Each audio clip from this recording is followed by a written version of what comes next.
Hello दोस्तों, स्वागत है आपका अपने प्यारे से परिवार बोधि इंस्टीट्यूट पर। देखिए, हम लोग आई दृष्टि कंप्लीट कर रहे हैं और जो टारगेट रखा गया है, उसी टारगेट में हम लोग कंप्लीट करेंगे। तो हम अभी नेशनल न्यूज़ कवर कर चुके हैं। आज का जो वीडियो है, यहाँ पर जितना भी बचा हुआ इंटरनेशनल न्यूज़ का पार्ट है, तो अंतर्राष्ट्रीय परिदृश्य हम पूरा कंप्लीट करने वाले हैं यहाँ पर। क्या-क्या हमने वहाँ से कवर कर लिया है, मैगज़ीन उठाकर देखना। इंडेक्स और रिपोर्ट वाला पार्ट कवर हो गया है, आईआर वाला पार्ट कवर हो गया है। उसके बाद में आज जो है हम महत्वपूर्ण सम्मेलन पहले देखेंगे। इसके बाद फिर हम लोग देखेंगे कि जितनी अपॉइंटमेंट्स हुए हैं अंतर्राष्ट्रीय स्तर पर या जो आपदाएँ आई हैं, उन्हें हम कवर करेंगे और फिर लास्ट में जो प्रकरण अंतर्राष्ट्रीय कुछ घटनाक्रम है, उन घटनाक्रम से जितना महत्वपूर्ण है हमारे लिए, जो न्यूज़ महत्वपूर्ण है या जो फैक्ट महत्वपूर्ण है, उसे यहाँ पर पढ़ेंगे। क्लियर है? तो इसका जो डायरेक्शन है, कैसे रहने वाला है, ये समझ में आ गया होगा। अब शुरू करते हैं और मैक्सिमम चीजें यहाँ कोशिश की जाएंगी कि आपको वीडियो के साथ याद कराई जाए। साथ याद कराने का मतलब यह है कि रिवीजन के स्तर पर आपको तकलीफ ना हो, यहीं पर आपके लिए वो लास्ट रिवीजन की तरह साबित हो। ठीक है? और चलो फिर शुरू करते हैं भाई। सबसे पहली न्यूज़ क्या है हमारे पास? तो सम्मेलन सबसे पहले देखने जा रहे हैं। बुक उठाना है, बुक उठाने के बाद जो अंतर्राष्ट्रीय सम्मेलन नाम से आपकी हेडिंग दी हुई होगी, वहां से आपको शुरू करना है पढ़ना और यहाँ देखना है आपको। हैंड रिटन नोट्स भी आपको टेलीग्राम चैनल पर मिल जाएंगे और टेलीग्राम चैनल की लिंक जो है वो आपको कमेंट बॉक्स में मिल जाएगी। ठीक है? बोधि इंस्टीट्यूट। चलो फिर शुरू करते हैं। सबसे पहले देखो एससीओ शिखर सम्मेलन देखते हैं। देखो एससीओ शिखर सम्मेलन को लेकर के न्यूज़ क्या हो सकती है, पूछा क्या जा सकता है। जो संघाई कोऑपरेशन आपका है, ऑर्गेनाइजेशन है, इसको लेकर प्रश्न होगा कि कहां पर आयोजित हो रहा है, सम्मेलन कौन सा है ना, संस्करण ये कौन सा है। एक प्रश्न अपने एग्जाम में आता है संस्करण को लेकर के। फिर एक प्रश्न हो सकता है कहां पर आयोजित हो रहा है। इसके बाद अगर कुछ महत्वपूर्ण है, जैसे वहां की थीम क्या है, वहां पर आपका ध्येय वाक्य क्या रहा है, अध्यक्षता किसके द्वारा की गई है, ये तो बहुत बेसिक सी जानकारी होती है। एससीओ संगठन के बारे में अगर आपसे प्रश्न पूछ दिया जाएगा, तो हो सकता है सीधा आपसे प्रश्न पूछे एससीओ संगठन के बारे में, तो वो एकदम बेसिक स्टैटिक पोर्शन हो जाता है आपका। लेकिन यहाँ करंट अफेयर से जोड़ करके जो आपसे एग्जाम में क्वेश्चन बनेगा, वो सीधा पूछेगा संस्करण कौन सा है और कहां पर आयोजित हो रहा है। देखो इसको कैसे चुटकियों में भी याद होता है। जैसे सबसे पहले आपको लिख लेना है एससीओ 2025। क्या लिखना है आपको? तुरंत एससीओ 2025 लिखना है। और नहीं लिखना है तो देखो यहाँ पर दोनों चीजें एकदम आपके इसी में लिखी हुई हैं आंसर। जैसे 2025 लिखा तो 25 को गोला कर लिया, सर्किल किया तो 25 को सर्किल करने का मतलब है ये 25वां संस्करण है। कौन सा है भाई? 25वां संस्करण है। और एससीओ जब लिख रहे हो तो बैठक वाले को बीच में बिठाया जाएगा कि नहीं? जिसको बैठक, जहां बैठक होनी है उसको बीच में बिठा दो। जैसे भैया इसको क्यों बताया जा रहा है? ताकि एससीओ आपने लिखा और सी बीच में दिख रहा है, सी पर क्या होता है? चाइना होता है कि नहीं होता है? बोले बिल्कुल होता है। तो एससीओ 2025 हमें क्लियर हुआ कि 25वां संस्करण है और एससीओ लिखा हमें बीच में दिखा, बैठक वहीं पर हो रही है भाई, बीच में बिठा दिया हमने चाइना को। तो चाइना में ही, हमारे चाइना के तियानजिन में यह बैठक संपन्न हुई है। क्लियर हुआ? ये फैक्ट आसानी से याद हो गया, बस इतना ही लिखना है, याद हो जाएगा। फिर आते हैं थीम पर। देखो भाई, थीम और ध्येय वाक्य को लेकर के हो सकता है वो कंफ्यूज कर दे, लेकिन अब कंफ्यूजन नहीं होगा। आपको ध्यान से सुनना, देखो दोनों कैसे बताई जाएंगी चीजें। थीम जो है आपका upholding the Shanghai spirit SCO on the move, ये हमारी थीम है। और जो ध्येय वाक्य है advancing the Shanghai spirit SCO in action. ठीक है? इसमें से अगर एक चीज याद कर ली जाए अपने को और उसके बाद दूसरी चीज जो आएगी ध्येय वाक्य, कंफ्यूजन होगा ही नहीं, है ना। जैसे शुरुआती तौर पर ये पकड़ना है, जो आगे कीवर्ड है दोनों के पकड़ लो। थीम आपका कह रहा है अपहोल्डिंग द संघाई स्पिरिट, उसके बाद जो आपका ध्येय वाक्य क्या कह रहा है? Advancing the Shanghai spirit. अब याद कैसे रहेगा, कहां अपहोल्डिंग थीम है कि एडवांसिंग वाला थीम है? कैसे याद रहेगा? देखो भैया, थीम का टी पकड़ा आपने, है ना। टी के बाद क्या आता है? बोले टी के बाद आता है यू, यू फॉर अपहोल्डिंग। हो गया कि नहीं? थीम आपका क्या हो गया? Upholding the Shanghai spirit. तो टी से आपका थीम हो गया और उसका कनेक्ट कर लेना है आपको। टी के बाद क्या आता है बेटा? यू आता है। तो थीम आपका कौन सा होगा? अपहोल्डिंग वाला होगा। तो ध्येय वाक्य क्या हो जाएगा? एडवांसिंग द संघाई स्पिरिट होगा। क्लियर? आगे क्या लिखा हुआ है पूरा नहीं ध्यान देना है, हमें याद कैसे रखना है एग्जाम में, पीटी में आपको किस फैक्ट को कैसे अपने ब्रेन में याद रखना है, स्टोर करना है, ये महत्वपूर्ण होता है। तो उसको हमने यहाँ पर याद कर लिया और वो स्टोर भी इस तरीके से होना चाहिए, साइंटिफिक तरीके से बिल्कुल, ताकि वहां कठिनाई ना हो, ब्रेन इजीली एक्सेप्ट कर ले वो चीज। और अध्यक्षता कौन करेगा? जहां हो रही होगी वहीं के राष्ट्रपति महोदय के द्वारा इसकी अध्यक्षता की जाएगी। यहीं पर देखो तियानजिन में हुई, तो तियानजिन घोषणा पत्र आता है। यह घोषणा पत्र बेसिकली कुछ नहीं, आतंकवाद और जो भी डिजिटल आपकी टेक्नोलॉजी है, ऊर्जा सुरक्षा है या क्लाइमेट चेंज है, इनको लेकर कमिटमेंट दिखाना है सारी कंट्रीज को, जो भी एससीओ के आपके सदस्य हैं। और एससीओ के अगर पूछा जाए सदस्य कितने हैं, देखो भैया एससीओ के अभी वर्तमान समय में सदस्य हो चुके हैं 10। ठीक है? टोटल सदस्य कितने हैं? 10। एक प्रश्न यहां से पूछ लिया जाता है कि भैया भारत इसका सदस्य कब बना है, तो बहुत आसानी से आप याद रख सकते हो। ध्यान रखना कैसे याद रख सकते हो, आपको पता होना चाहिए एससीओ के जो सदस्य बनता है, भारत और पाकिस्तान दोनों साथ बनते हैं। बोले हैं? तो बोले कैसे याद रखोगे? बोले दोनों भारत और पाकिस्तान एक साथ आते हैं। ठीक है? एक साथ आपको लिखना है। और साथ को कैसे पढ़ते हैं हम? साथ की तरह पढ़ते हैं। बोले भारत और पाकिस्तान एससीओ के सदस्य एक साथ बनते हैं। तो एक साथ इसलिए लिखा है ताकि आपको पता रहे कि एक साथ इसलिए लिखा जा रहा है ताकि 2017 में भारत और पाकिस्तान जो है एससीओ के सदस्य बनते हैं। क्लियर हो गया? समझ में आ गया?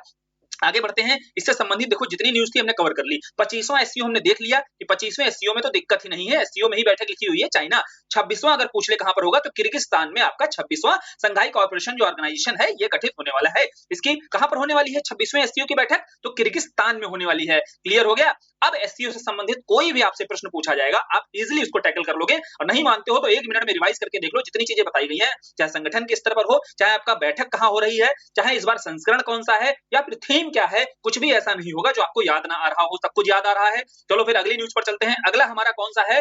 ब्रिक्स है भाई। अगला संगठन कौन सा है? ब्रिक्स सम्मेलन। तो ब्रिक्स का कौन सा सम्मेलन है यहाँ पर? 17वां। ब्रिक्स की कहानी तो पता ही होगी ना कि नहीं पता है? तो भैया देखो ब्रिक्स का एक तो विस्तार हो गया है, वो तो हमें पता ही है। कितने सदस्य हो गए हैं टोटल? अब 11 हो चुके हैं।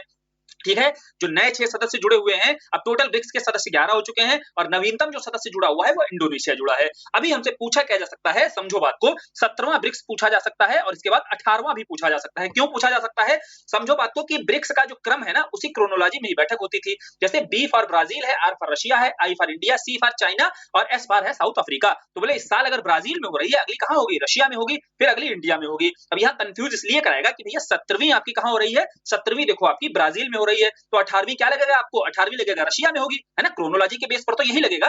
तो ध्यान रखना है, नहीं, क्योंकि पिछले वर्ष हुआ क्या था, ब्राजील के पास G20 की अध्यक्षता थी। तो G20 की अध्यक्षता के चलते ब्राजील ने कहा था कि भाई लॉजिस्टिक का लोड हमारे पास बहुत ज्यादा रहेगा, तो हम ब्रिक्स की अध्यक्षता इस साल नहीं करके हम अगली साल करेंगे। इस कारण से जो ब्रिक्स की अध्यक्षता है वो रूस के द्वारा की गई थी, जो 16वां ब्रिक्स था। अब आते हैं 2025 में जो 17वां ब्रिक्स हुआ, इसकी अध्यक्षता किसके द्वारा की गई है? ब्राजील के द्वारा की गई है। रियो डी जेनेरियो ब्राजील में इसका आयोजन होता है। समझ में आया? ये कहानी इसीलिए बताई गई ताकि आप कंफ्यूज ना हो, अगर गलती कराए तो गलत नहीं करना है वहां पर। तो इस साल जो 17वीं की अध्यक्षता है वो किसके द्वारा? ब्राजील के द्वारा की गई है। अब भैया ब्रिक्स जब बालिक हो जाएगा, ऐसे याद रखो, भारत के पास अध्यक्षता कौन से संस्करण की जा रही है?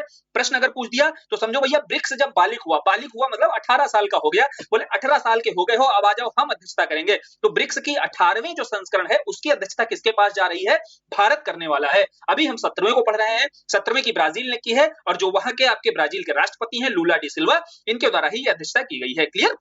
यहाँ प्रधानमंत्री जी भी इसमें शामिल हुए थे। ठीक है, चलो फिर आगे बढ़ते हैं। 16वां देखो यहाँ दिया हुआ है कजान रूस में, और 18वां जो है भारत में आपकी होने वाली है। यहीं पर जो भागीदारी की गई, यूएन महासचिव जो एंटोनियो गुटेरेस हैं, इनके द्वारा भागीदारी की जाती है। डब्ल्यूएचओ के जो महानिदेशक हैं टेड्रोस घेब्रियस, देखो डब्ल्यूएचओ के अभी जो आपके हेड हैं, जो चेयरमैन महानिदेशक साहब हैं, ये कौन है? घेब्रियस। ऐसे याद रखो कि डब्ल्यूएचओ बहुत ज्यादा घबरा गए थे। घेब्रियस हो रहा है, प्रोनाउंस कर रहा है ना, घबराने का। तो घेब्रियस जो है सबसे ज्यादा घबराए हुए थे। तो डब्ल्यूएचओ के महासचिव कौन है भाई? टेड्रोस घेब्रेयेसस हैं। अब डब्ल्यूटीओ के कौन है भैया? आई वेला है। ठीक है, ओकोंजा आई वेला। देखो वेला, यहाँ वेला पकड़ना है। देखो नौकरी वोकरी तो करना सब चाहते हैं, लेकिन भैया ट्रेड यहाँ क्या है? डब्ल्यूटीओ क्या है भाई? World Trade Organization. बोले ट्रेड मतलब व्यापार करना कौन चाहता है? बोले जो बहुत वेला होता है। ठीक है, जो वेला होता है वही सोचता है व्यापार करने के लिए। समझने के लिए बता रहे हैं खाली। तो ट्रेड जो है आप आई वेला से आप कनेक्ट कर लोगे। डब्ल्यूटीओ के महानिदेशक यहाँ पर भागीदारी करते हैं। डब्ल्यूएचओ के महानिदेशक घेब्रेयेसस जो है ये भी भागीदारी करते हैं, और यूएन जो महासचिव है एंटोनियो गुटेरेस, ये भी यहाँ पर भागीदारी करते हैं। कहां पर भैया भागीदारी करते हैं? ये ब्रिक्स का जो हमारा शिखर सम्मेलन होता है 17वां जो ब्राजील में हुआ है, इसकी बात हो रही है। ठीक, समझ में आया? ब्रिक्स का जो 17वां है सम्मेलन, ये कहां हो रहा है? ब्राजील में। 18वां भारत में होना है। 16वां कहां पर हुआ था? रूस में हुआ था। ठीक, समझ में आ गया? क्लियर हो गया? आगे बढ़ते हैं। और नया कौन सा? इंडोनेशिया 11वां सदस्य बना है। ब्रिक्स के टोटल विस्तार होकर कितने सदस्य हो गए? 11 सदस्य हो गए। अगली न्यूज पर चलते हैं। नाटो। भैया नाटो को लेकर के आपको पता होना चाहिए, नाटो का फुल फॉर्म क्या है? North Atlantic Treaty Organization. जैसे हम अमेरिका देखते हैं, अमेरिका साउथ अमेरिका का भाग, और ये हमारा अफ्रीका और ये यूरोप का भाग है, और ये हमारा बीच में ऐसा आकार का क्या होता है? नॉर्थ अटलांटिक ओशियन होता है। अटलांटिक ओशियन का नॉर्थ का पार्ट ये हो गया। तो बोले यही नॉर्थ यूरोपीय और अमेरिकन ये जो कंट्री है, ये जो कॉन्टिनेंट है, इन्हीं देशों ने मिलकर के एक समझौता किया 1949 में। एक संगठन बनाया जिसे कहा जाता है North Atlantic Treaty Organization. Basically यार अच्छा संगठन है, अर्थात अगर इनमें से किसी सामूहिक रूप से एक दूसरे की सुरक्षा करते हैं, अगर किसी एक कंट्री पर भी, नाटो के किसी एक सदस्य पर भी अटैक होता है, तो सामूहिक रूप से पूरे नाटो पर अटैक माना जाएगा और मिलकर उसके खिलाफ कोई भी कार्रवाई की जाएगी। समझ में आ गया? तो ये नाटो आपका सम्मेलन बनता है, और इसका मुख्यालय जो बनाया जाता है यहीं पर बेल्जियम है। बेल्जियम की कैपिटल है ब्रुसेल्स। ब्रुसेल्स में ही इसका जो है मुख्यालय बनाया जाता है, नाटो का हेडक्वार्टर। अब नाटो को लेकर के वर्तमान न्यूज यह है कि यह आयोजन कहां किया गया है? इस बार पहली बार नाटो शिखर सम्मेलन का आयोजन नीदरलैंड में हो रहा है। तो याद रखने का तरीका है N for NATO and N for Netherland. और नीदरलैंड में नाइदर नाइदर, नीदर ऐसे पढ़ो, नाइदर कभी भी इसके पहले नाटो की जो अध्यक्षता है या मेजबानी है कभी भी नीदरलैंड के द्वारा नहीं की गई है। नाइदर नेवर पढ़ते हो ना वो नेगेटिव सेंस में, तो इसके पहले कभी भी नीदरलैंड के द्वारा इसकी मेजबानी नहीं की गई। पहली बार ही है जब नाटो शिखर सम्मेलन की मेजबानी नीदरलैंड के द्वारा की जा रही है। नाटो को बेसिक तरीके से समझ लिया, कब इसका गठन हुआ, स्थापना कब हुई, इसके सदस्यों को लेकर के आगे क्या प्रतिक्रिया रहती है, और इसका इस बार का जो शिखर सम्मेलन है जो जून 2025 में, ये कहां होने वाला है, नीदरलैंड में होना है पहली बार। नाटो के महासचिव हैं मार्क रूटे साहब, ठीक है। अब इस बार देखो जो सम्मेलन होता है नीदरलैंड में, यहां सदस्य देशों के द्वारा बोला जाता है कि भैया आप जो है अगले 10 सालों में, यानी कि 2025 में हो रहा है, 2035 तक अपनी जीडीपी का 5% जो डिफेंस एक्सपेंडिचर में बढ़ाकर खर्च करोगे। अभी ये 2% से अधिक लक्ष्य रखा गया है, जिसको बढ़ाकर 5% रख दिया गया है अगले 10 सालों में, ठीक है। ये यहां पर तय होता है। अब बात करते हैं नाटो की सदस्यता को लेकर ही तो इतना विवाद था। क्या विवाद था? रूस और यूक्रेन युद्ध छिड़ा हुआ है, वो नाटो की सदस्यता को लेकर ही छिड़ा हुआ है कि यूक्रेन ने अप्लाई किया था भैया नाटो का सदस्य बनने के लिए, तभी रशिया के द्वारा उधर अटैक किया जाता है। अब बात आती है भैया कुछ 3 स्कैंडिनेवियन कंट्री और हैं, देखे होंगे ना, नॉर्वे आपका हो गया, स्वीडन हो गया और फिनलैंड हो गया। तीनों कंट्री आपने देखो ज्योग्राफी में देखे होंगे, तो नॉर्वे, स्वीडन, फिनलैंड। तो फिनलैंड आपको पता होगा कि हैप्पीनेस में हमेशा फिनलैंड के रूप में दिखाई देता है। और रशिया ने बोला था भैया अगर तुम नाटो के सदस्य बन गए तो तुमको जो है सबसे प्रसन्न देश से सबसे दुखी देश बना देंगे, ठीक है। इस तरीके की इनडायरेक्ट चेतावनी दी गई थी। लेकिन फिर भी हुआ क्या, अभी यूक्रेन में उलझा हुआ है रशिया, तो फिनलैंड ने नाटो की सदस्यता ले ली थी 31वें सदस्य के रूप में। जैसे छुपा हुआ इधर स्वीडन देख रहा था, बोले भैया फिनलैंड साहब जब चले गए हैं तो पहले कौन रेले जाएंगे, पहले फिनलैंड रेले जाएंगे, चलो उठकर के धीरे से हम भी सदस्यता ले लेते हैं तो हम बचे रहेंगे। तो 32वें सदस्य के रूप में कौन बना है, स्वीडन बना है। तो फिनलैंड और स्वीडन याद रखना है, 31वां सदस्य फिनलैंड बना है, 32वां सदस्य स्वीडन बना है नाटो का, ठीक है। नाटो का हेडक्वार्टर और ये सारी चीजें स्थापना हम देख चुके हैं। आगे बढ़ते हैं, नाटो कंप्लीट हो गया हमारा। अब सांग्री ला डायलॉग आता है। तो सांग्री ला संवाद ये कहां पर होता है भैया, सॉन्ग, यहाँ क्या पकड़ना है, कतई कंफ्यूज ही नहीं होना है। सॉन्ग को हमने कैसे याद किया था, सिंग से याद करो। सॉन्ग वांग सब कुछ याद है कि नहीं, वांग महोदय क्या थे भैया, यहाँ के हेड ऑफ स्टेट हम पढ़ रहे थे तो वांग थे ना। सॉन्ग वांग से सिंग करो, बोले वांग, और बोले हमारे पास देखो सॉन्ग वांग हमको नहीं आता है, एफडीआई ले लो हमसे। तो सिंगापुर जो है एफडीआई सबसे ज्यादा देता है, कल का वीडियो अगर ध्यान होगा तो यही सब बताया था। अब आते हैं भैया सिंगापुर में ही सॉन्ग से याद किया, सांग्री ला डायलॉग भी होता है।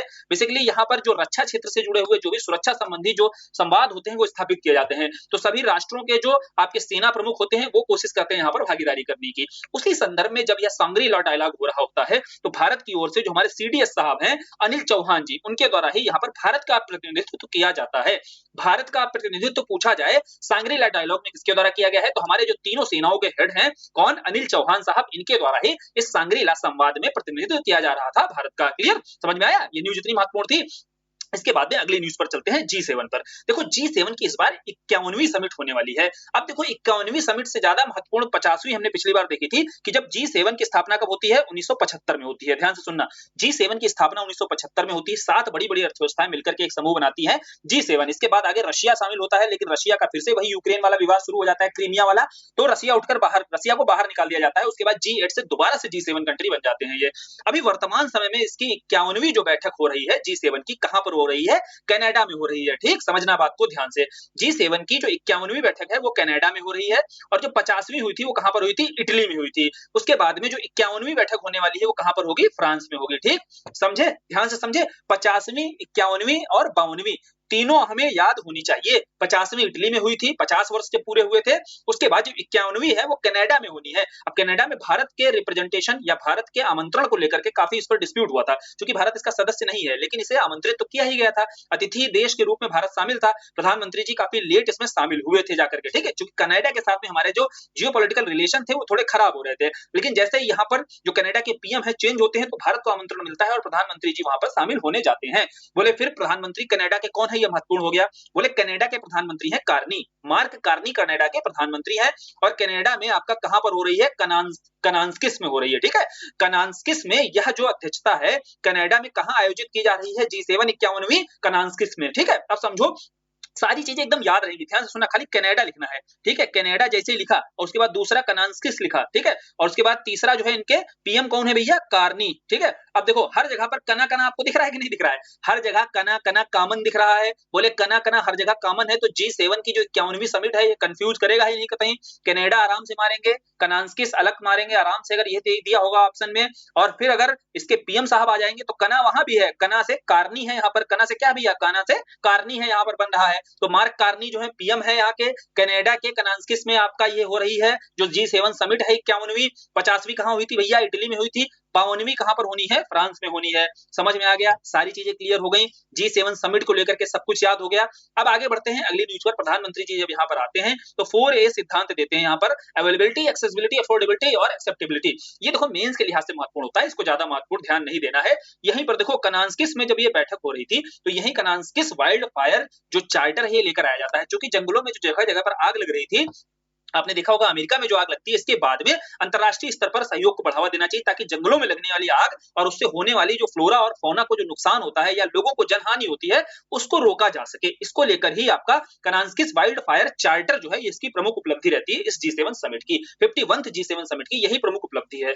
ठीक है, आगे बढ़े अगली न्यूज पर। अगली न्यूज हमारी है G20 को लेकर के। देखो G20 को लेकर के तब बहुत चर्चा हुई थी जब 2023 में हमारे पास G20 की अध्यक्षता किसके पास थी? भारत के पास थी। फिर 2024 में अध्यक्षता जाती है ब्राजील के पास में। ये कतई कंफ्यूज नहीं होना, ये कतई याद रखनी नहीं है, अभी हम पढ़ चुके हैं। एससीओ की अध्यक्षता ब्राजील ने लेने से 2024 में इसलिए मना कर दिया क्योंकि ब्राजील यहाँ पर G20 की अध्यक्षता ले रहा था। ठीक है, अब इसीलिए उसके पास लॉजिस्टिक का लोड बढ़ जाता है। तो G20 की जो 2024 में अध्यक्षता थी वो किसके पास थी? ब्राजील की। बात आती है यहाँ पर 2025 की। अब देखो G20 यहाँ पर लिखा, 2025 लिखना है यहाँ पर। 5 जो है कैसे बनना है? बोले एस की तरह बनना है। एस फॉर क्या होता है? साउथ अफ्रीका होता है। साथ ही ये भी याद रखना है कि G20 के जो सदस्य हैं 20 थे ना, 20 में 19 तो देश हैं आपके। एक कौन सा था? यूरोपीय यूनियन था। अब एक और यूनियन शामिल हो गया है, अफ्रीकन यूनियन। ठीक समझ में आया? एक और अफ्रीकन यूनियन, 19 कंट्री है और 2 आपके समूह हैं, संघ हैं जो G20 के सदस्य हैं। क्लियर? तो G20 का भी आपको याद रखना है 2025 की सदस्यता कौन कर रहा है? 2025 कहां पर हो रहा है भैया अध्यक्षता इसकी? तो इसकी मेजबानी 5 कैसे बनना है? एस की तरह। एस फॉर क्या है? साउथ अफ्रीका याद रखना है। तो एस फॉर साउथ अफ्रीका, इसका मतलब G20 का जो अभी 2025 का शिखर सम्मेलन है इसकी मेजबानी दक्षिण अफ्रीका या अफ्रीका महाद्वीप के द्वारा की जा रही है। ठीक है, अब आगे बढ़ते हैं। साथ ही अगर बेसिक चीजें जाननी है तो G20 जो है भैया ये समूह कब आया था? 1999 में आपका ये संगठन होता है जिसकी स्थापना की जाती है। G7 का एक तरीके से समझ लीजिए विस्तार है आपका। ठीक, अब आगे बढ़ते हैं अगली न्यूज पर, आसियान शिखर सम्मेलन को लेकर के। आसियान शिखर सम्मेलन को लेकर के क्या न्यूज हो सकती है हमारे पास महत्वपूर्ण? देखो बेसिक तो जानकारी यही है कि आसियान जो शिखर सम्मेलन है इसके वर्तमान समय में जो सदस्य हो चुके हैं 11 हो चुके हैं और वर्तमान जो लेटेस्ट एकदम है वो तिमोर लेस्ते इसका 11वां सदस्य बना हुआ है। ये एकदम जो संगठन से अगर प्रश्न अगर पूछा जाएगा तो ये प्रश्न हो सकता है संगठन से संबंधित, लेकिन यहाँ करंट का देख रहे हैं। करंट में अभी जो आसियान है इसका 46वां शिखर सम्मेलन होने जा रहा है। तो 46वां है तो ध्यान से देखो, इधर देखना, आसियान लिखा हमने, ठीक इसी में लिखा हुआ है, सिया लिखा हुआ है ना, आसिया बीच में सिया दिख रहा है कि नहीं? अब सिया से भैया एक तो इंडोनेशिया मलेशिया कंफ्यूज हो सकते हो ना। देखो थोड़ा घिन आएगी, जो तरीका बताया जाएगा हो सकता है थोड़ा घिन वाला हो, लेकिन याद रखोगे हमेशा। देखो आसिया आगे दिख रहा है ना, तो एशिया में आपको क्या है? 46 आगे, इसको पढ़ना संस्करण भी याद हो जाएगा। 46 पढ़ा ना, हिंदी में क्या पढ़ते हैं इसको? 46 पढ़ते हैं। तो छी कब करते हो? बोले छी जब हम मल देखते हैं, है ना, जब हम मल देखते हैं तो छी करते हैं। बोले ना थोड़ा घिन आएगी, लेकिन घिन आएगी चल जाएगा, याद रहे। ठीक है, तो 46 पर छी पर फोकस करना है। छी तब करते हो जब मल देखते हो, तो मल आगे लगाया, यहाँ पर मलेशिया हो गया। क्या हो गया भैया? कहां पर हो रही है ये आयोजन? मलेशिया में हो रहा है। और छी से आपको 46 के संस्करण भी याद रहेगा। आसियान का अब आपको कभी भी भूलोगे नहीं एग्जाम तक कि आसियान का क्या बताया था? 46वां संस्करण बताया था। और कहां हो रहा है भैया? मलेशिया में हो रहा है। और अध्यक्षता कौन कर रहे हैं? मलेशिया के ही पीएम साहब हैं अनवर इब्राहिम, वो इसकी अध्यक्षता कर रहे हैं। तो कुछ नहीं, ज्यादा ध्यान नहीं देना है, ज्यादा घिन नहीं पालनी है, केवल क्या करना है? केवल याद रखना है आसियान का जो सम्मेलन है वो 46वां है। 46 में छी पर फोकस करना है, क्योंकि मलेशिया याद रखना है हमें। अब आगे बढ़ते हैं अगली न्यूज पर। IORA-COM यानी कि जो आपका इंडियन ओशियन रिम एसोसिएशन है, मंत्री परिषद, जो कॉन्फ्रेंस ऑफ पार्टी मिनिस्ट्री है, मिनिस्टर्स हैं, ठीक है, तो ये काउंसिल ऑफ मिनिस्टर्स, तो ये मंत्री परिषद बैठक जो हुई है IORA की। IORA Indian Ocean Rim Association है। जैसे भारत के आसपास जो आपको इंडियन ओशन का क्षेत्र दिख रहा है, इसके आसपास के रिम एसोसिएशन, इसके चारों ओर के क्षेत्रों का एक संगठन है जो हिंद महासागर में अपनी स्ट्रेटेजिक लोकेशन को मजबूत करने के लिए या बेहतर पार्टनरशिप स्थापित करने के लिए संगठन का हिस्सा रहते हैं। ठीक है, अब बात आती है इसका जो 24वां बैठक हुई है, इसकी वर्चुअली जो है अध्यक्षता किसके द्वारा की गई है? तो श्रीलंका के द्वारा इसकी वर्चुअली अध्यक्षता की जाती है। लेकिन महत्वपूर्ण बात यह है, क्यों जरूरी है यहाँ पर, क्यों न्यूज लिखी हुई है? इसलिए लिखी हुई है कि वर्तमान समय में देखो हिंद महासागर है ना, अब हिंद महासागर में अब तुम हिंदुस्तान को कैसे इग्नोर कर सकते हो? बोले इसीलिए वर्तमान समय में हिंदुस्तान उपाध्यक्ष है इसका। ठीक है, इस संगठन का, इंडियन ओशियन रिम एसोसिएशन का, इस एसोसिएशन की उपाध्यक्षता किसके पास है? अभी भारत के पास है। लेकिन 2025 से लेकर के 2027 तक के लिए भारत इसकी अध्यक्षता करने जा रहा है, ये जरूरी था जानना, इसलिए ये IORA भी महत्वपूर्ण था जानना हमारे लिए। ठीक, आगे बढ़ते हैं। अब अगला है संगठन हमारे पास बिम्स्टेक। देखो भाई, बिम्स्टेक को लेकर के क्या है हमारे पास में यहाँ न्यूज। तो बिम्स्टेक को लेकर जो न्यूज है, उसका छठवां जो शिखर सम्मेलन है वो थाईलैंड में है। बिम्स्टेक की आपको कहानी तो पता ही होगी ना, बिम्स्टेक पहले बिस्टेक था, ठीक है, बिस्टेक था। तो आपका ये क्या है, बांग्लादेश है, आई फॉर इंडिया है, एस फॉर क्या श्रीलंका है, टी फॉर आपका थाईलैंड है। 4 देश थे। इसके बाद अन्य कंट्री जैसे नेपाल, भूटान और म्यांमार, ये 3 देश शामिल होते हैं, तो वो बिम्स्टेक है म्यांमार के लिए। और ये देखो आपके नेपाल भूटान शामिल हो जाते हैं। अब चूंकि नेपाल भूटान जो है बे ऑफ बंगाल इनिशिएटिव, जो बीआई है आपका, बे ऑफ बंगाल इनिशिएटिव है, तो बे ऑफ बंगाल इनिशिएटिव के इर्द गिर्द तो है नहीं, ये लैंड लॉक्ड दोनों कंट्री हैं, नेपाल और भूटान, फिर भी हालांकि इसके सदस्य हैं, ये ध्यान रखना है। तो बोले जो बिस्टेक है, बिम्स्टेक आगे बनता है 1997 में, पता होना चाहिए। जो बैंकॉक घोषणा पत्र आता है, उस बैंकॉक घोषणा पत्र के बाद ही आपका बिम्स्टेक की स्थापना की जाती है। तो बैंकॉक घोषणा पत्र से आपको बेसिक एकदम स्टैटिक इसलिए बताया जा रहा है ताकि आप वर्तमान याद रखो कि छठवां जो शिखर सम्मेलन है, ये थाईलैंड की कैपिटल बैंकॉक, कल भी हमने देखा था कि थाईलैंड की कैपिटल बैंकॉक में ही ये छठवां शिखर सम्मेलन हो रहा है, ठीक है।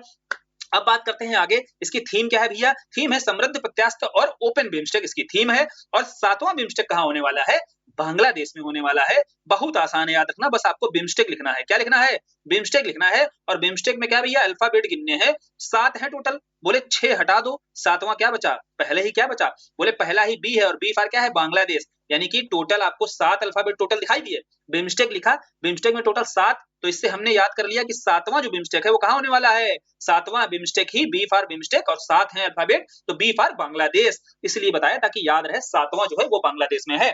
छठवां जो हुआ है ये थाईलैंड की बैंकॉक में हुआ है, ठीक है। आगे बढ़ते हैं, अगली न्यूज पर चलते हैं भैया। ये हमने सम्मेलन याद कर लिए। एक बात बताओ, अच्छा अब यहाँ पर इसके बाद अंतरराष्ट्रीय निर्वाचन देखेंगे। सम्मेलनों में से जितने भी सम्मेलन कवर किए गए हैं आई दृष्टि में, एक भी ऐसा लगा है अभी तक कि सम्मेलन को लेकर कतई अब डर लग रहा हो, है ना, भयमुक्त हुए कि नहीं हुए। भयमुक्त का मतलब है, देखो बोधि इंस्टीट्यूट के माध्यम से आपको ये कोशिश की जाएगी कि जितने आई दृष्टि में फैक्ट्स हैं, जो जरूरी फैक्ट्स हैं, और जो 1-2 नंबर, 2 नंबर, 3 नंबर से अगर आपका रुक जा रहा है प्रीलिम्स, तो प्रीलिम्स 1-2 नंबर से रुकने का नुकसान यही होता है कि हमारा लेस रिवीजन या क्लैरिटी कम होना, कंफ्यूजन ज्यादा होना फैक्ट को लेकर के। तो ये जो है ना वीडियोस वगैरह, ये कोशिश इसलिए की जाती है बनाने की, ताकि वही जो कंफ्यूजन हो रहा है ना, जो आप पढ़ चुके हो, पढ़ने के बाद बहुत सारा कंफ्यूजन बचा हुआ है आपके दिमाग में, नहीं क्लियर हो रहा है कोई फैक्ट, पढ़ने के बाद भी वो जब जाते हो क्वेश्चन करने तो गलत हो जाता है। तो यहाँ वीडियो करने के बाद आपको वहीं पर क्लैरिटी लानी है कि भैया वो गलत नहीं होना चाहिए। अब जो पढ़ लिया, यहाँ से नहीं पढ़ा है तो उसकी तो गारंटी नहीं, लेकिन जो पढ़ लिया है उसकी गारंटी है कि वो गलत नहीं होगा एग्जाम में, अगर अच्छे से रिवीजन करके गए। एक बार रिवीजन और कर लेना है,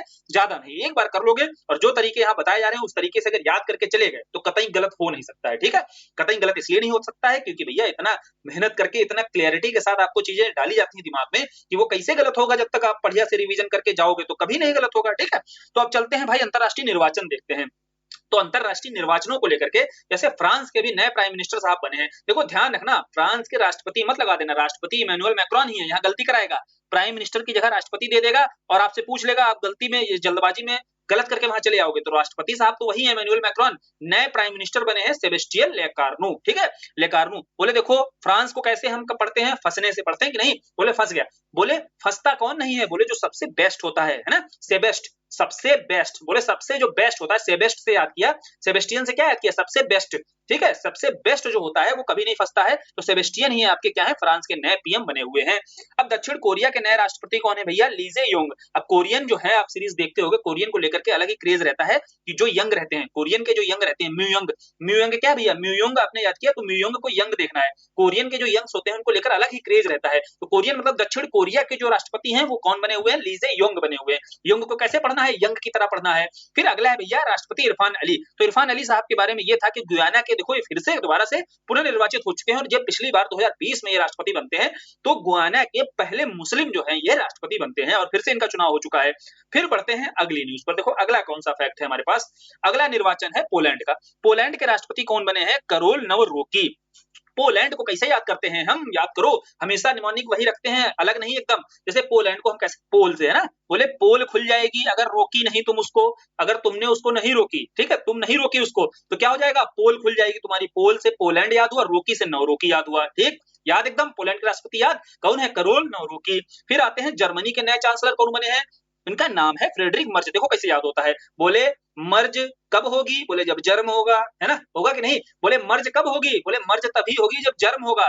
तो मर्ज, फ्रेडरिक मर्ज से याद हो गया, जर्म से जर्मनी, जर्म होगे तभी मर्ज होगी, या मर्ज होगी जब जर्म होगा, ठीक है? तो फ्रेडरिक मर्ज से याद हो गए हमें जर्मनी के चांसलर। अब मार्क कार्नी, ये तो काना काना से हम याद ही कर चुके हैं सारा कुछ, कि कनाडा में जो हमारी समिट हुई है उसके बाद हम इसको काना काना से क्लियर कर चुके हैं कि मार्क कार्नी जो है आपके कनाडा के नए पीएम बने हैं, भूलना ही नहीं है। फिर आते हैं थाईलैंड पर। देखो थाईलैंड का पिछला जो वीडियो देखा था हमने, तो वहां पर जो हमारे प्रधानमंत्री थे उस समय सिनावात्रा थे, ठीक है? जब सिना यात्रा से याद किया था ना, थाईलैंड की यात्रा याद आएगी। अब बोले भैया यात्रा साहब जो है सिनावात्रा साहब चले गए हैं। अब सिनावात्रा बोले यात्रा यात्रा भूल जाओ, अपने कुल पर ध्यान दो, ठीक है? अपने सॉरी, अपने कुल का नाम रोशन करो। तो कुल का नाम रोशन करो, तो बोले थाईलैंड में यात्रा वात्रा भूल जाओ। अब क्या करना है तुमको? अपने कुल का नाम रोशन करना है। तो चार्नविराकुल, क्या नाम है भैया इनके प्राइम मिनिस्टर का? चार्नविराकुल इनके नए प्राइम मिनिस्टर जो बन गए हैं। फिर ऑस्ट्रेलिया की बात करते हैं। देखो भाई ऑस्ट्रेलिया के जो बने हैं एंथनी एल्बानीज, ऑस्ट्रेलिया के पीएम बने हैं एंथनी एल्बानीज। ऑस्ट्रेलिया के हर जगह ए दिखाई दे रहा है, A for Anthony, A for alpha Albanese और ए फॉर ऑस्ट्रेलिया। तो एंथनी एल्बानीज जो है आपके ऑस्ट्रेलिया के नए पीएम बने हैं। बताओ भाई यार, इतने दिए हुए थे अंतरराष्ट्रीय निर्वाचन और पढ़ रहे होगे मैगजीन में, और यहाँ पढ़ते पढ़ते ही 5 मिनट के अंतर्गत क्या हुआ होगा? सारे याद हो गए होंगे। हुए कि नहीं हुए? रिवाइज कर लें, 1 मिनट में रिवीजन होगा अभी। देखो फ्रांस के पीएम कौन? बोले सबसे बेस्ट जो होगा वो फंसेगा नहीं, वही फ्रांस का। तो सेबेस्टियल आपका लेकार्नू हो गया। दक्षिण कोरिया, जैसे दक्षिण कोरिया का नाम आता है कोरियन आपको सीरीज याद आ जाती है। कोरियन भैया यंगस्टर्स को लेकर के अलग ही क्रेज चलता है यहाँ पर, ठीक? तो कोरियन यंग, लीजे युंग हो गए। इरफान अली दोबारा से गुयाना के बन चुके हैं राष्ट्रपति, और पहले ये मुस्लिम राष्ट्रपति बने थे गुयाना के 2020 में जब बने थे। फिर आते हैं नौरोकी पर। भैया देखो पोलैंड, पोल खुल जाएगी, रोकी उसको, है ना? अगर नहीं रोकी तो फिर पोल खुलनी है, तो पोल से पोलैंड, नौरोकी। और फ्रेडरिक जर्म, बोले तो मर्ज और जर्म, है ना? फ्रेडरिक मर्ज, तो मर्ज है बोले जर्म है, तो मर्ज और जर्म से जर्मनी याद हुआ। फिर है मार्क कार्नी, तो ये तो एकदम भूलोगे ही नहीं, कनाडा के हैं। अब अगला है अनुतिन चार्नविराकुल, ठीक है? चार्नविराकुल क्या है भैया? देखो थाईलैंड के पीएम है। थाईलैंड की यात्रा थी ना सिना यात्रा, तो सिनावात्रा को याद किया था यात्रा से। बोले यात्रा वात्रा भूल जाओ, कुल पर ध्यान दो अपने। तो चार्नविराकुल यहाँ याद हो जाएगा। एंथन एल्बानीज क्या भैया? A for Anthony Albanese, A for Albanese and A for also Australia. Revise, पूरा रिवाइज हुआ, मजा आया? अब आगे बढ़ते हैं, अगली न्यूज पर चलते हैं। देखो अगली न्यूज क्या है? अंतरराष्ट्रीय आपदाएं। अब आपदाओं में एक दो आपदाएं ही हैं जो हमारे एग्जाम के लिहाज से या मैगजीन में जो कवर की गई हैं वो हम यहाँ पर कर लेंगे। देखो यहाँ टाइफून यागी की बात की जा रही है। अब टाइफून यागी को लेकर के 2 ही 3 प्रश्न बनेंगे। एक तो कहाँ क्षेत्र क्या था इसका? उष्णकटिबंधीय। देखो ये चक्रवात था। चक्रवात तो समझते हो ना, जब मध्य में लो प्रेशर बनता है और अंदर तेजी से हवाएं आती हैं और फिर आसपास का जो क्षेत्र है उसको प्रभावित करती हैं, जैसे चाइना, फिलीपींस, लाओस, थाईलैंड और म्यांमार, इन देशों को प्रभावित किया। और अगर प्रश्न पूछ लिया जाए कि सर्वाधिक प्रभावित किस देश को किया गया है, तो सर्वाधिक प्रभावित चक्रवात यागी से या टाइफून यागी से कौन हुआ है? वियतनाम हुआ है, ठीक? वियतनाम को अगर आपको लोकेशन तो पता होगी कि नहीं, थाईलैंड, कंबोडिया और वियतनाम, ठीक? ये तीनों देश आपको याद रखने। टेक केयर वियतनाम याद किया था हमने कि नहीं? अगर याद हो ज्योग्राफी में, टेक केयर वियतनाम, ठीक? तो टेक केयर वियतनाम आपको याद रखना है। ये आपका वियतनाम जो कंट्री है बॉर्डर वाला, ये सबसे ज्यादा प्रभावित हुआ है टाइफून यागी से। अब ये टाइफून यागी जो है, ये नामकरण किसके द्वारा किया गया है? तो जापान के द्वारा नाम किया गया है। बेसिकली यागी का मतलब क्या होता है? पकरी होता है या मकर संक्रांति होता है, ठीक है? तो यागी का मतलब समझ में आया। अब ये आया कहां पर है? फिलीपींस में आया है। अब बात आती है कि यहाँ सबसे ज्यादा अगर महत्वपूर्ण, ये सारी इंफॉर्मेशन एक तरफ और सबसे ज्यादा महत्वपूर्ण इंफॉर्मेशन एक तरफ, कि यागी के लिए भारत सरकार के द्वारा कौन सा ऑपरेशन लॉन्च किया गया था, तो उसका नाम है ऑपरेशन सद्भाव। 15 सितंबर 2024 को भारत के द्वारा ये टाइफून जो यागी से प्रभावित हुए लोग थे, इनके प्रभाव, इनकी सहायता करने के लिए, इनको असिस्ट करने के लिए, इनको सद्भावना के दृष्टिकोण से, क्योंकि भारत हमेशा सद्भावना के दृष्टिकोण से इस क्षेत्र में अपनी भूमिका को बनाए रखना चाहता है, तो इसीलिए भारत के ऑपरेशन का क्या नाम था? ऑपरेशन सद्भाव था, ठीक है? ऑपरेशन सद्भाव था भारत के द्वारा जो टाइफून यागी से प्रभावित लोग थे उनकी सहायता के लिए जो लॉन्च किया गया था, ठीक? इतना महत्वपूर्ण था इससे। अगली न्यूज है म्यांमार में जो भूकंप आया है, तो इसके लिए भारत ने कौन सा ऑपरेशन लॉन्च किया है, ये महत्वपूर्ण है। देखो यार, म्यांमार की लोकेशन समझ में आ रही है? पूर्व में चले जाओ, नॉर्थ ईस्ट के जो स्टेट हैं उनसे बॉर्डर बनाता है म्यांमार, ये तो हमें पता ही है। तो बोले यहीं से एक नदी निकल रही है, ऑपरेशन ब्रह्मा याद रखने का तरीका बता रहा हूं, यहीं से एक नदी निकलती है, ब्रह्मपुत्र निकलती है। तो इसी ब्रह्मपुत्र से याद रखना है कि म्यांमार के लिए भारत सरकार के द्वारा जो म्यांमार में भूकंप से पीड़ित लोगों की सहायता करने के लिए जो ऑपरेशन चलाया गया है, इसका नाम है ऑपरेशन ब्रह्मा। और ब्रह्मा याद कैसे रहेगा कि यहीं पर है ब्रह्मपुत्र, ठीक है? तो यही म्यांमार जो बाउंड्री बना रहा है, इसकी सहायता के लिए कौन सा ऑपरेशन है? ऑपरेशन ब्रह्मा। याद हो गया? भूलोगे नहीं ना? अब आते हैं तूफान बुटिप पर। देखो यार, वो टिप कैसे याद रहेगा, वो टिप देखो कैसे याद रहेगा, बहुत मजा आएगा अभी। हम गए चाइना भाई, तुम गए चाइना, अब चाइना में आंखें तो छोटी छोटी थी, ठीक है, लेकिन वहां एक चीज देखी तुमने, कहानी है मजेदार याद रखने के लिए। वहां तुमने देखा यार, कुछ ऐसा देख लिया कि तुम्हारी आंखें बड़ी बड़ी हो गई, ठीक जैसे बताया जाएगा। तो बोले बड़ी बड़ी हो गई, कहां पर गए, बोले चाइना के दक्षिण चीन सागर में गए।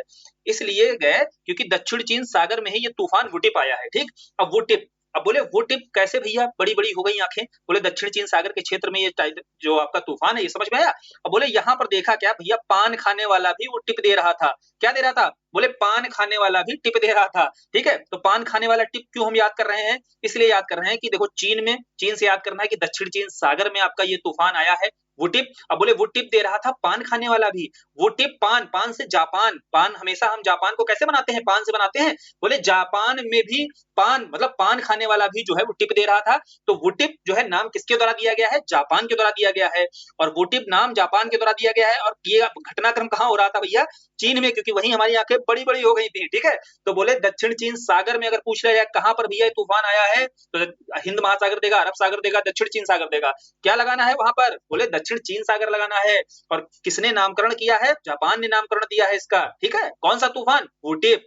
ये हो गया हमारा सम्मेलन, नियुक्तियां और आपदाओं से संबंधित जो हमारी मैगजीन में पार्ट कवर किया गया है, ये कंप्लीट कर लिया। अब जो अंतरराष्ट्रीय प्रकरण से संबंधित देखो, उसमें मैगजीन में जो इंटरनेशनल रिलेशन के बाद में जो अंतरराष्ट्रीय प्रकरण का भाग है ना, कुछ भाग यानी कि कुछ घटनाएं अंतरराष्ट्रीय स्तर पर ऐसी हो रही हैं जिनको हमें एग्जाम के लिहाज से जो जरूरी है हमारे लिए। अब जो यार लगातार रशिया यूक्रेन वार चल रहा है इतने वर्षों से, इजराइल फिलिस्तीन चल रहा है, इजराइल कभी सीरिया पर अटैक कर देता है, कभी ईरान में अटैक कर देता है, ये बहुत महत्वपूर्ण नहीं है, ठीक है, क्योंकि लगातार इसको ऑपरेशन जो है लगातार किए जा रहे हैं। कोई ऐसी न्यूज बहुत ज्यादा निकल के नहीं आ रही है। जो राइजिंग स्टार एक बार अभियान चला दिया गया, ठीक है, या वो अभियान चल ही रहा है, तो उतनी जानकारी थी महत्वपूर्ण, वो जानकारी पिछले कई 1 डेढ़ 2 सालों से वही चल रहा है। तो अब जो महत्वपूर्ण वहां से इंफॉर्मेशन है, वो इंफॉर्मेशन हम लोग यहाँ पर देखो एक बार देख लेंगे, ठीक। मैगजीन देखना उससे ज्यादा जरूरी आपको नजर नहीं आएगा पढ़ने के लिहाज से। जैसे अंतरराष्ट्रीय प्रकरण वाला जब आप पार्ट देखोगे, तो अंतरराष्ट्रीय प्रकरण के अंतर्गत पहली इंफॉर्मेशन जो कवर की गई है, नेपाल में जो जेनजी के द्वारा प्रोटेस्ट किया गया और सत्ता परिवर्तन किया गया, क्योंकि वहां नेपाल में बढ़ते भ्रष्टाचार के चलते वहां जो परिवारवाद की घटनाएं बढ़ रही थी, उसके चलते ही जो आम जन को सफर करना पड़ रहा था, जिसका प्रोटेस्ट का लीड जो किया गया, प्रोटेस्ट जो है लीड किया गया वहां की जेनजी जो जनरेशन है, इसके द्वारा प्रोटेस्ट को लीड किया जाता है। और इसी कारण से यह जो जनरेशन है, यह जो टर्म है, कौन सा, जेनजी, तो यह जेनजी जो टर्म है ये बहुत चर्चा में आया। इसके पहले तक इस जनरेशन के बारे में बहुत ज्यादा चर्चा खुलकर नहीं होती थी, लेकिन अब इतनी खुलकर चर्चा हो रही है। तो इसके पहले की जनरेशन क्या कहलाती थी, इसके बाद की जनरेशन क्या कहलाती है, और कितने वर्षों से कितने वर्षों तक की जनरेशन जो है आपकी जेनजी के अंतर्गत आती है, सारी चीजें देखो आपको पता होना चाहिए। जैसे इससे पहले की जनरेशन आपकी जनरेशन एक्स और जनरेशन वाई, और यही जो जनरेशन जेड है ना, इसको ही प्रोनाउंस किया जाता है जनरेशन जेड को जेनजी के रूप में, जिन्होंने नेपाल में प्रोटेस्ट जो हुआ है उसे अपने हाथों में लिया है। क्योंकि वर्तमान जो जनरेशन देखिए, वर्तमान जो जनरेशन जो चल रही है 2025 के बाद से, वो कौन सी है, जनरेशन बीटा है, ठीक है, 25 के बाद से, और 25 तक की जो है अल्फा है, और उसके बाद वर्तमान वाली जनरेशन बीटा है। इसको अलग अलग आइडेंटिटी के बेस पर ही इनको जनरलाइज किया जाता है कि यह इस पीरियड की जो जनरेशन है वो आपकी जनरेशन एक्स कहलाएगी, जनरेशन वाई को ही मिलेनियल्स भी बोला जाता है, ठीक है, समझे बात को, जनरेशन वाई को ही मिलेनियल्स बोला जाता है।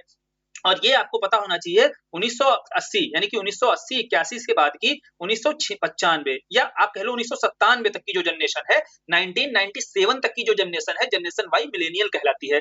फिर 1997 से जो शुरू हो जाती है ये भैया जनरेशन, यहां से ही शुरू हो जाती है आपकी जेनजी जनरेशन, ठीक, समझ में आया। कहां से जेनजी जनरेशन की शुरुआत होती है, 1997 से, और 2005 तक की शायद, ठीक है। एक सेकंड रुकना।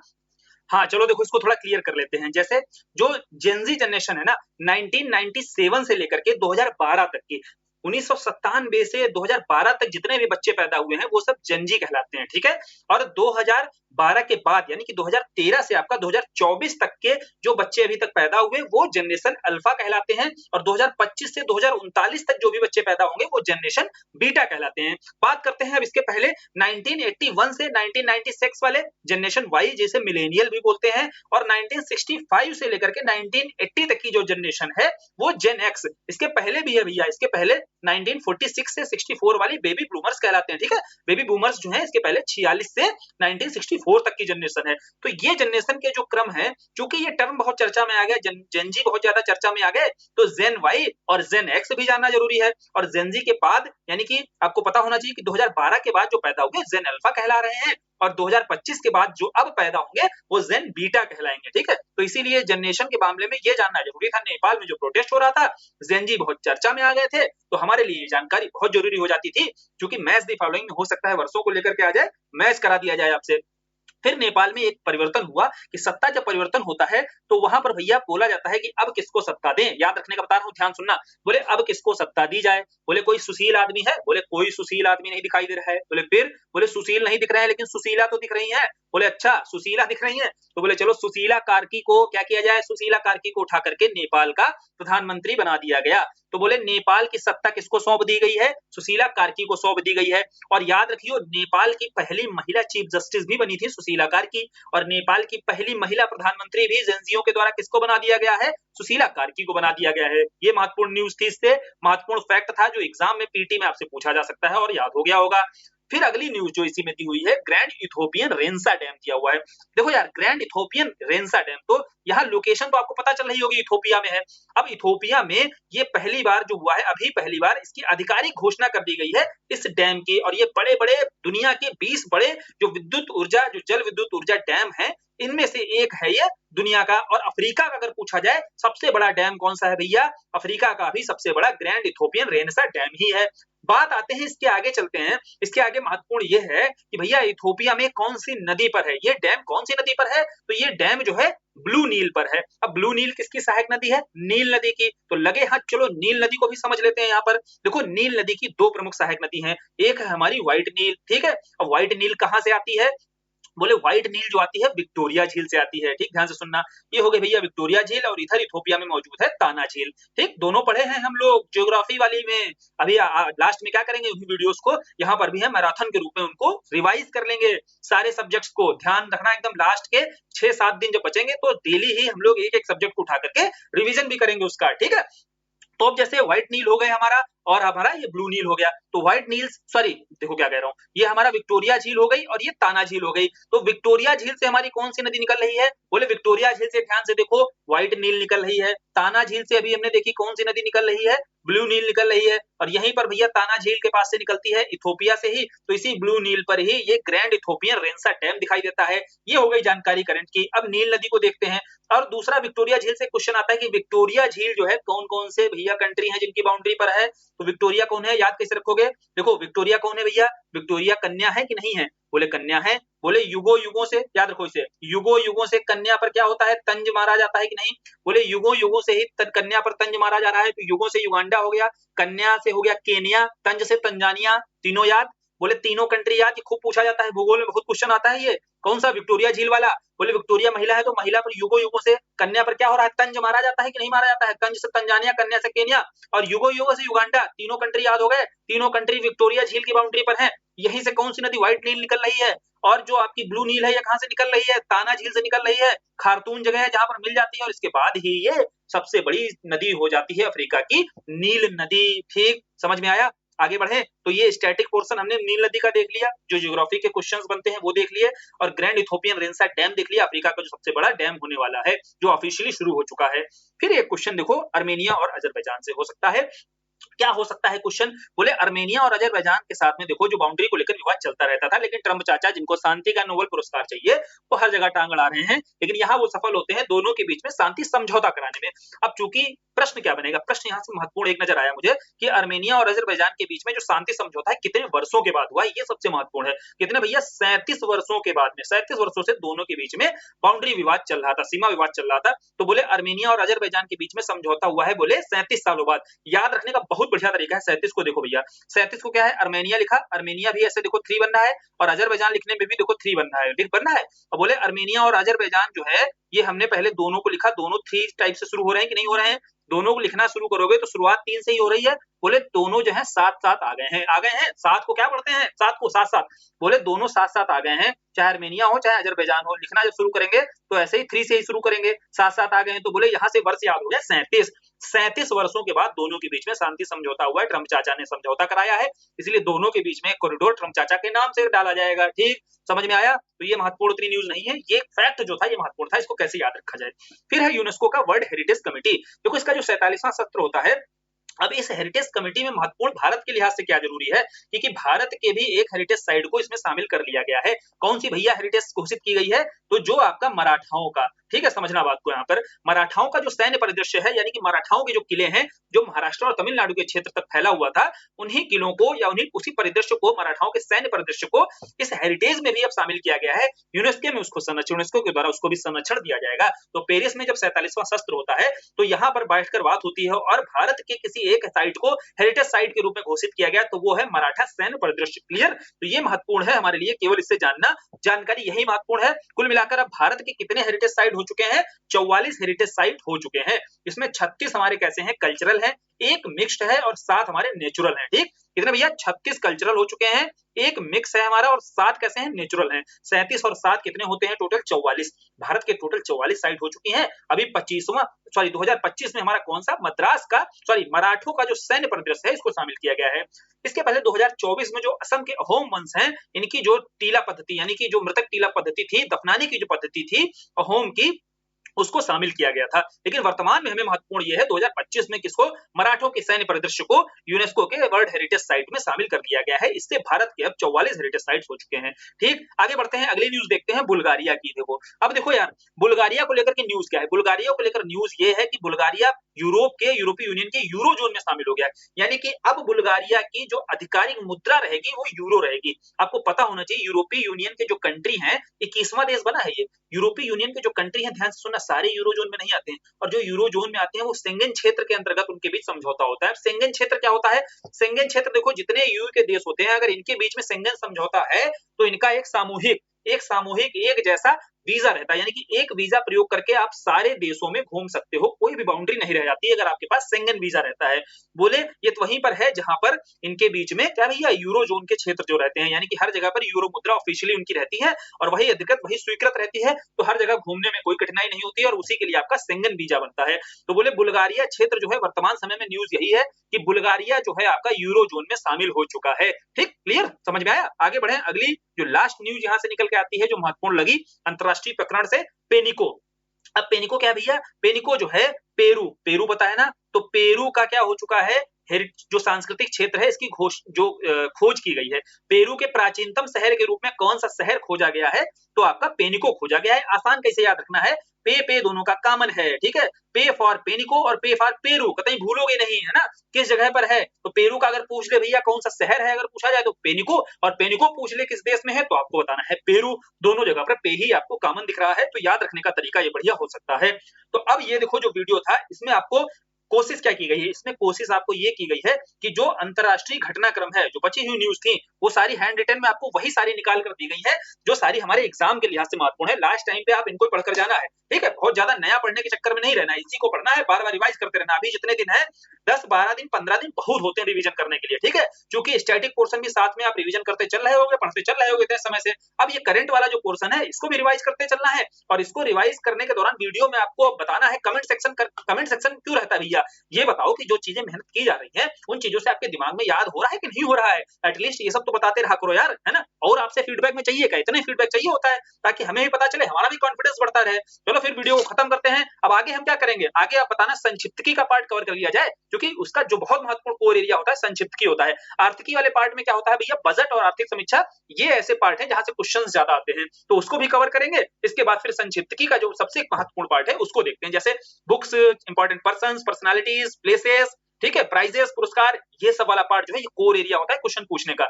इसको जब कवर कर लेंगे, इसको मैक्सिमम चीजें याद कर लेंगे, फिर कॉन्फिडेंस हो जाएगा करंट में एकदम बूस्ट। ठीक है, अब देखो आपको कमेंट सेक्शन में बताना है मजा आ रहा है कि नहीं आ रहा है, और मजा आ रहा है फिर आगे बताओ फिर किस तरीके से लेकर चला जाए इसको। ठीक है, चलो फिर वीडियो को खत्म करते हैं। धन्यवाद।